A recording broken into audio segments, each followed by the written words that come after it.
दोस्तों, इतिहास में ऐसे बहुत से महान व्यक्ति हुए हैं जिन्होंने बहुत बड़े काम किए हैं और ऐसे विचार समाज और देश के सामने प्रस्तुत किए जो आज भी प्रासंगिक है। उनके जीवन से आज भी लोग प्रेरित होते हैं। ऐसे ही एक विद्वान हुए जो कूटनीति, अर्थनीति, राजनीति के महाविद्वान थे और उन्होंने अपने महाज्ञान का सदुपयोग जन कल्याण तथा अखंड भारत के निर्माण जैसे सृजनात्मक कार्यों में किया और वह कौटिल्य कहलाए। जी हाँ, हम बात कर रहे हैं चाणक्य यानी विष्णुगुप्त की।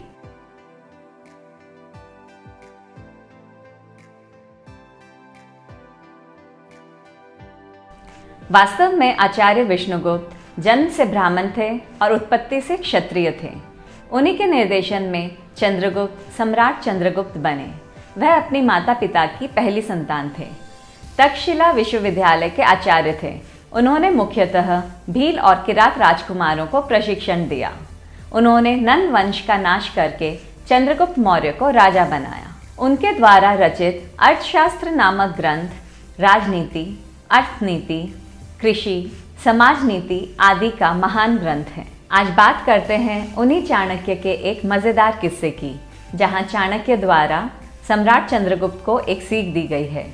यह किस्सा जीवन के ऐसे सत्य का बोध कराता है जो जीवन के प्रति हमारी सोच को और बेहतर बनाता है।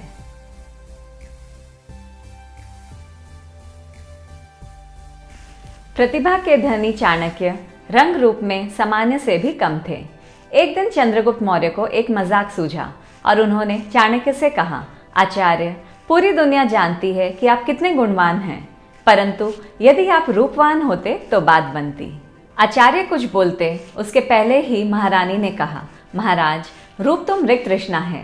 व्यक्ति की पूजा उसके रूप से नहीं बल्कि उसके गुण और बुद्धि से होती है। चंद्रगुप्त ने कहा, आप स्वयं रूपवती होकर ऐसी बातें करती हैं।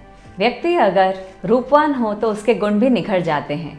क्या कोई ऐसा उदाहरण है जहां गुण के सामने रूप का महत्व कम हुआ हो? चाणक्य ने उत्तर दिया, उदाहरण तो बहुत है चंद्रगुप्त। इतना कहकर चाणक्य ने सेवक से चंद्रगुप्त के लिए पानी से भरे 2 गिलास मंगवाए और चंद्रगुप्त से कहा कि वह दोनों गिलास से पानी ग्रहण करें। चंद्रगुप्त ने पानी ग्रहण किया और फिर आचार्य ने चंद्रगुप्त से कहा, हे चंद्रगुप्त, इसमें पहले गिलास में सोने के घड़े का पानी था और दूसरे गिलास में मिट्टी के घड़े का। अब तुम बताओ, तुम्हें किस घड़े का पानी ज़्यादा अच्छा लगा? चंद्रगुप्त ने कहा, आचार्य, मिट्टी के घड़े का पानी शीतल और सुस्वाद था, उसे पीकर मैं तृप्त हो गया। मगर सोने के घड़े का पानी तो पीने लायक भी नहीं था। लेकिन चूंकि मुझे वह ग्लास पहले थमाया गया था तो न चाहते हुए भी मुझे उसका पानी पीना पड़ा। महारानी ने कहा, महाराज, आचार्य ने आपके सवाल का उत्तर दे दिया।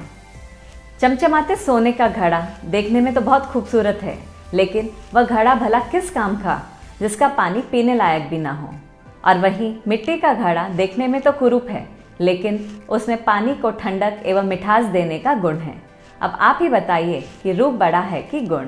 महारानी की बात सुनकर चंद्रगुप्त ने आचार्य को प्रणाम कर उनसे अपनी अज्ञानता के लिए क्षमा मांगी।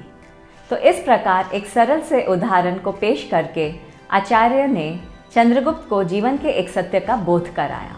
इसी प्रकार हम भी अक्सर अपने आसपास की चमक से चौंधिया जाते हैं और क्या महत्वपूर्ण है इसका भान खो देते हैं। हर वस्तु का अपना महत्व है, इसलिए किसी एक को दूसरे से बेहतर या कमतर बताना पूरी तरह उपयुक्त नहीं है। हर वस्तु का अपना महत्व है और वह अपने सही संदर्भ में अति महत्वपूर्ण भी है।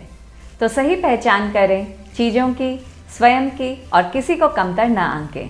खुश रहें, मुस्कुराहटें बिखेरते रहें और अपने जीवन की हर मुश्किल को आसान बनाएं। पसंद आया हो तो लाइक का बटन दबाएं और इस किस्से को दोस्तों के साथ शेयर ज़रूर करें। चैनल को सब्सक्राइब करना न भूलें। आपके प्यार के लिए आपका बहुत बहुत धन्यवाद। बहुत जल्द मिलते हैं ऐसे ही किसी और मज़ेदार किस्से के साथ।